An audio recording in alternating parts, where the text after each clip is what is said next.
কুষ্টিয়া ও আশেপাশের গ্রামাঞ্চলে পদ্মপুরাণ গীতিনাট্য এক বৈচিত্র্যময় লোকধারার অংশ। এটি মূলত নদী পাড়ের বা গ্রামীণ আনন্দের অনুষঙ্গ। বিশেষ করে পাবনা থেকে কুষ্টিয়া পর্যন্ত অঞ্চল জুড়ে এই শিল্পরীতি প্রচলিত ছিল, কিন্তু আধুনিকতার ছোঁয়ায় এখন আর খুব একটা দেখা যায় না পদ্মপুরাণ বা মনসামঙ্গল গান। কুষ্টিয়া থেকে দেবাশিস দত্তের পাঠানো তথ্যচিত্রে ডেস্ক রিপোর্ট।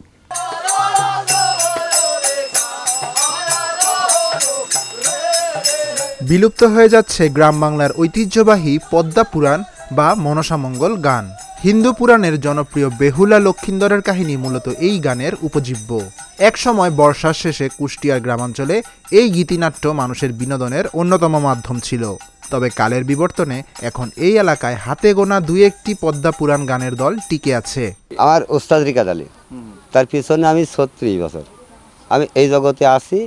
এটা লোককে বিশ্বাস করে আপনার এই গানটা গালি ঘা পছড়া এটা ঠিক হয়ে যায়, বুঝেছেন? ডাক্তার কবিরাজ দিয়েও হয় না। তে এই গানটাকে আমরা বলি আপনার মনসা গান, মনসার গান। এটা হ্যাঁ, সাবে কাটা হলে এটা দিলে আপনার এটা মুক্তি পায়। ডাক্তার কবিরাজও হবে না, এটা দিলে আমরা জানি এটা সারে। দীর্ঘ আমরা 30-35 বছর বিলি বেড়াচ্ছি, এটা সারে। এই হচ্ছে আমার কাহিনী। হিন্দু শাস্ত্র মতে মা মনসা সাপের দেবী, তার আরাধনা করলে সাপের দংশনরোধ সহ নানা মনস্কামনা পূর্ণ হয়। সেই বিশ্বাস থেকে এই পদ্মা পুরাণ গানের উৎপত্তি বলে জানান শিল্পীরা। সাপ তাড়াতাড়ি স্বপ্নে দেখায়, এই কারণে গায়ে পুজো করতে হয়। পুজোটা করলে তারা আমার কাছে হেঁটে যায়। আমরা পুজো করি। গানওয়ালার বাড়ি গান বলতে গানওয়ালা তো পুজো করে না, পুজো করি আমরা। তাই পুজো করলে তার ভক্তি শ্রদ্ধা করলে সে হেঁটে যাবে, এটা ভালো হয়ে যাবে। মনসাক চাঁদ সদাকার যদি পুষ্প দিত তাহলে আর কিন্তু এই ধ্বংস হইতো না। এই সব কিছুর মূল হচ্ছে নারদ। যদি নারদ চাঁদেক যা বলিয়ে আছে যে তোমার কাছ মহাদেবের মেয়ে পুষ্প নিতে আসছে, তো মহাদেবের মেয়ে তো পুষ্প দেবে না। ওই মহাদেবের মেয়ে সেন চাঁদ সদাকার কম না। এইবার মনসাক দিয়ে ফেটার যে চাঁদতে যেন পুষ্প নিয়ে বসিয়ে আস, তুমি গেলেই তোমাকে পুষ্প দিবি, তোমার দেবতা হয়ে যাবে। এবার চাঁদের কাছে যে গেছে চাঁদ তো পুষ্প দেবে না। পুষ্প দেওয়ার পরেও মারি ওর মাথা টাজা ভাঙিয়ে দেয়। তারপরে ওই অনুর আগে ফের মহাদেবের কাছে আসে। তখন মহাদেব বলে যে তুমি পুষ্প আনতে গিয়েছো, আমার ঠিক শুনে গিয়েছো। তুমি যখন এত বড় মারা মাই, তখন মহাদেব বলে ঠিক আছে, পারলে তুমি পুষ্প আদায় কিনে নেবো। এই কারণে ওর 6টা ছেলে মারি দিল। চাঁদ সদাগারের বাণিজ্য যাচ্ছে, একে বিসর্জন করে দিল। তারপরে লক্ষিন্দর আসলো, লক্ষিন্দরে মারি দিল বাসর ঘরে। মানে 7 আলি লোহাময় বাসর ঘর বাঁধলো, যাতে আমার ছেলের যাতে ওই মনসা সাপ না যাতে ঢুকতে পারে ঘরে। মানে ধুমা পরীক্ষা করলে যে ধুমা কোথাও দিয়ে না বাড়ায়। তারপর এই মনসার কারণেই যে ঘরটা বাঁধলো যে বিশ্বকর্মকার, পথের মাঝে ধরে তাকে আবার ফের দিয়ে ফাটাইলো। দিয়ে ফাটা ওই ছিদ্র করে থিয়াইলো। এই ছিদ্র দিয়ে এই মনসা যাও দংশন করে। গান বাজনা জিনিসটা অনেকে খারাপ বলে, অনেকে ভালো বলে।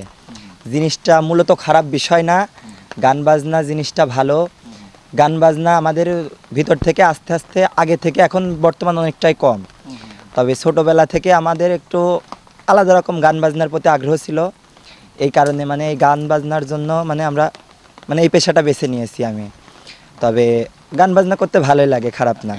না, এটাতে খারাপ লাগে না, অবশ্য ভালোই লাগে।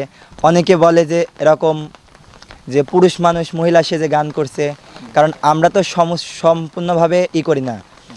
কারণ এই আমরা যদি আমাদের মতো যদি মানে ছেলেরা যদি মানে পুরুষ মানুষ মেয়ে না সেজে গান করে, তাহলে আমরা গানগুলো তো করি অনেক সমস্যার কারণে। মানে আমরা অনেকের বিপদ উদ্ধার করার জন্য মানে এই গানগুলা করে থাকি। কবে কিভাবে এই গানের উৎপত্তি হয়েছিল তা বলা মুশকিল। তবে বলা যায় মনের বিশ্বাস থেকে যুগ যুগ ধরে কুষ্টিয়ার গ্রামাঞ্চলের অনেক মানুষ এই গানের মানত করে আসছেন। আমি এই গানটা আয়োজন করছি যে আপনার জায়গায় শোনা যায় যে সাপে কাটলে কিংবা ঘা পচড়া হইলে যে এই গানটা মানুষা করে। তো আমারও বড় ভাইয়ের গান মানুষা করা ছিল মেয়ের জন্য।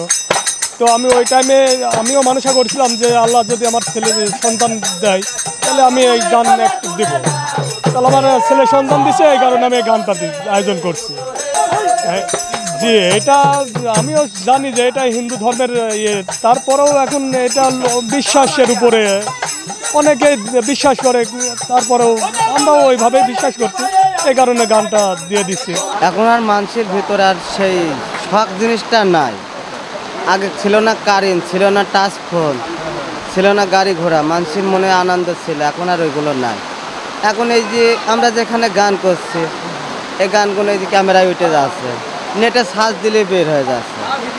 বাড়িতে বসি, রাস্তাঘাটে দোকানপাটে বসে দেখতে পাচ্ছে, কারোর আর শখ যাচ্ছে না সে অনুষ্ঠান যেখানে কোন যায় অনুষ্ঠানটা আমরা দেখি। খারাপ লাগে সময়তে, মনের ভিতর খারাপ হয়, আর এই পথে আর থাকবো না, ছেড়ে দেবো।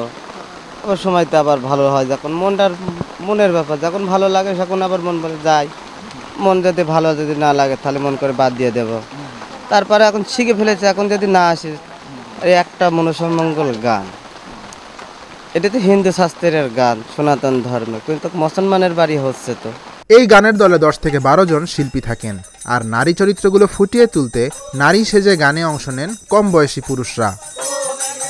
Dhaka journal, news desk.